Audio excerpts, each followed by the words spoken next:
L'année 2022 se termine en beauté pour le Conseil régional du Bafing.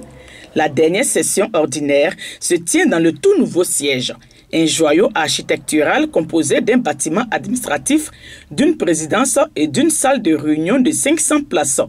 L'inauguration officielle est prévue pour début 2023.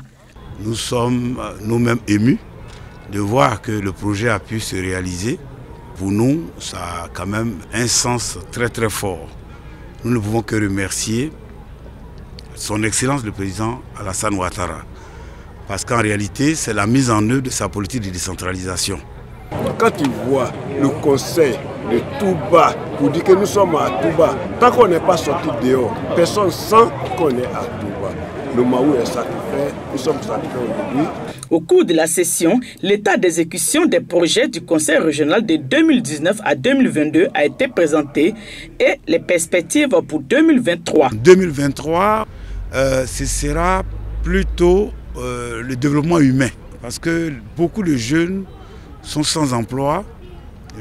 Développer l'entrepreneuriat, la formation, l'auto-emploi. En marge de cette réunion, le Conseil régional du Bafing a offert 3 ambulances pour les centres de santé de Tienko, Boro-Kosenko et le centre de secours d'urgence du Bafing.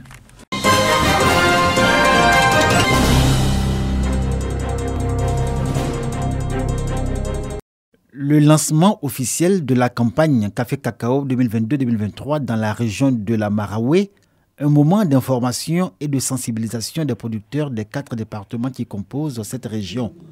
Moment surtout pour ces braves paysans, édifiés par le bilan de l'activité 2021-2022 fait par la déléguée régionale du Café Cacao de Yamoussoukro. L'opportunité de poser leurs préoccupations, attentes et espoirs pour cette campagne 2022-2023. Les sociétés coopératives n'ont pas de financement. Donc il faut forcément les dépôts-ventes. Tant que le camion n'est pas déchargé, le producteur n'a pas son dû.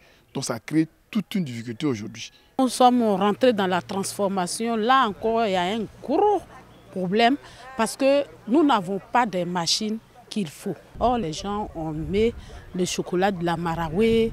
C'est un appel.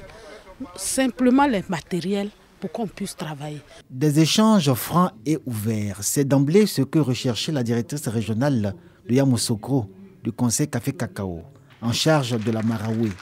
Mian Myriam, nouvellement affectée dans la dite direction régionale, rencontre pour la première fois les producteurs de cette région.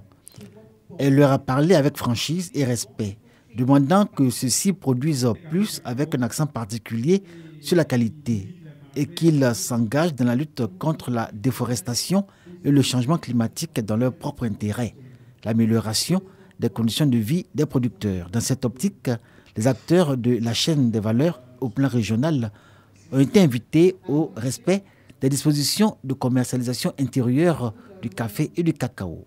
Qui n'hypothèquent pas leur production auprès des acheteurs pas très honnêtes, pour qu'ils puissent véritablement tirer profit des efforts que le gouvernement fait pour leur garantir un prix assez rémunérateur. Mais le défi aujourd'hui, c'est d'abord que les paysans puissent s'inscrire dans l'agroforesterie.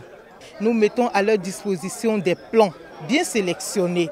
Nous leur demandons de venir prendre ces arbres, de s'inscrire pour qu'on puisse leur donner gratuitement des plans pour pouvoir reconstituer le couvert forestier. Le préfet de la région de la Maraoué, Gombadi Georges, a particulièrement salué le mérite de 2 acteurs de la filière Café Cacao.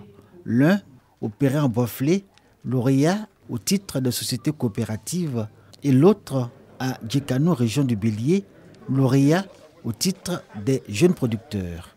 Ils repartent chacun avec un tricycle et les félicitations du Conseil du café et du cacao et des autorités préfectorales.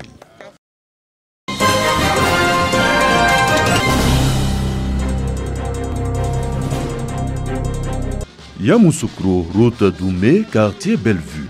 Un nouveau centre de santé intégré vient de sortir de terre. Il est composé d'un dispensaire et d'une maternité entièrement équipée. C'est un investissement à hauteur de 80 millions de francs CFA de la fondation Lonassi qui accompagne la volonté du gouvernement d'accès à la santé de tous, tout en rapprochant les centres de santé des populations. Le centre de santé que nous inaugurons ce jour s'inscrit dans la droite ligne des actions menées par le gouvernement, ici à Yamoussoukro et dans toutes les régions de notre pays. Il vient répondre à un besoin. Il nous appartient donc de le fréquenter pour y recouvrer la santé en cas de besoin. Nous devons en prendre soin. Une infrastructure sanitaire bien accueillie par les populations. Désormais, nous n'aurons plus besoin de parcourir des kilomètres pour allier le centre-ville pour nous faire soigner. Pour suivre nos épouses, nos sœurs, nos mamans enceintes, pour nous faire dépister, pour bénéficier de conseils avisés en matière de santé. En inaugurant ce centre de santé intégré, Souleymane Diarra-Souba, ministre du Commerce, de l'Industrie et des PME, parrain de la cérémonie, a au nom de son homologue de la santé réitéré l'engagement du gouvernement de travailler d'arrache-pied pour une meilleure prise en charge sanitaire de toute la population. Cette partie de la ville, en fait, avait son premier centre de santé à 17 km d'ici. Et avec ce centre de santé, ce problème est réglé. C'est un sentiment de joie pour les populations de Yamoussoukro. Se voir offrir ce don de la fondation Lonassi va participer résolument à l'amélioration des conditions de vie de nos populations.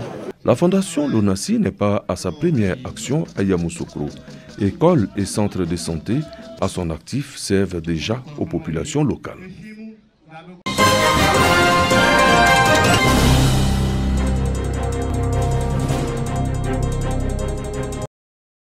Le diabète, véritable problème de santé publique. Selon le ministère de la Santé, de l'Hygiène publique et de la couverture maladie universelle, le taux de prévalence du diabète en Côte d'Ivoire est de 4,8%, soit 700 000 personnes atteintes. Et l'on enregistre plus de 4 552 décès liés à cette maladie chaque année. Face à la situation alarmante, le Lions Club mène des actions pour soutenir les efforts du gouvernement. D'où la construction d'un centre de dépistage du diabète au Centre de protection maternelle et infantile PMI Bouaké-Sokoura.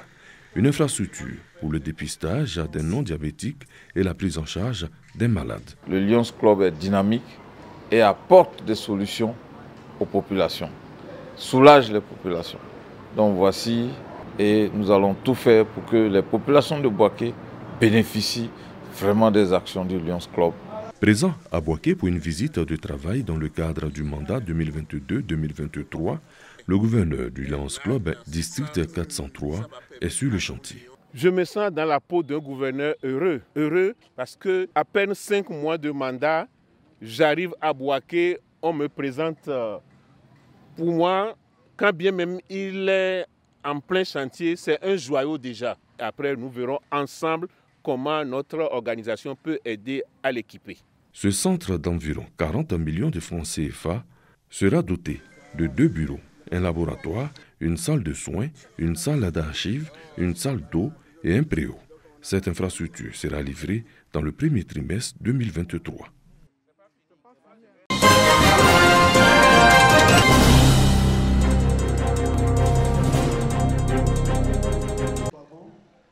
Le projet Jeunes de valeur s'installe dans la commune de Béomi, région de Gbeke. Ce projet se veut une plateforme de renforcement de capacités sur les valeurs démocratiques et de leadership transformationnel des jeunes afin qu'ils ne soient pas des acteurs des crises et troubles qui ont secoué le pays.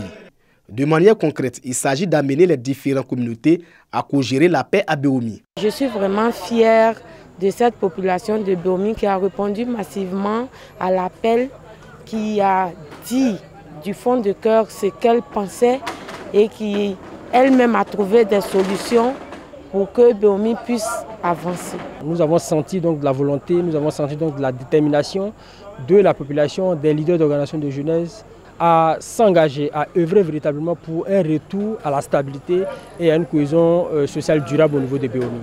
4 ans durant, les leaders de jeunesse, des femmes, les chefs coutumiers et guides religieux ont fait des suggestions et propositions pour une paix sociale durable à Béomi. Les uns et les autres ont pu faire sortir la colère qui était en eux. Et nous pensons que c'est avec sincérité. Les propositions qui ont été données vont nous servir valablement pour une paix durable à Béomi. Mais nous sommes confortés du fait que ce que la base a dit sont ce que nous connaissons depuis longtemps. Et donc, nous sommes en phase et nous devons travailler ensemble pour atteindre la cohésion sociale. Le projet Jeunes de valeur est financé par l'Union européenne et mis en œuvre en Côte d'Ivoire par Fred Ebert. Le projet dure 18 mois, d'octobre 2021 à mars 2023, et est exécuté dans 10 localités de la Côte d'Ivoire.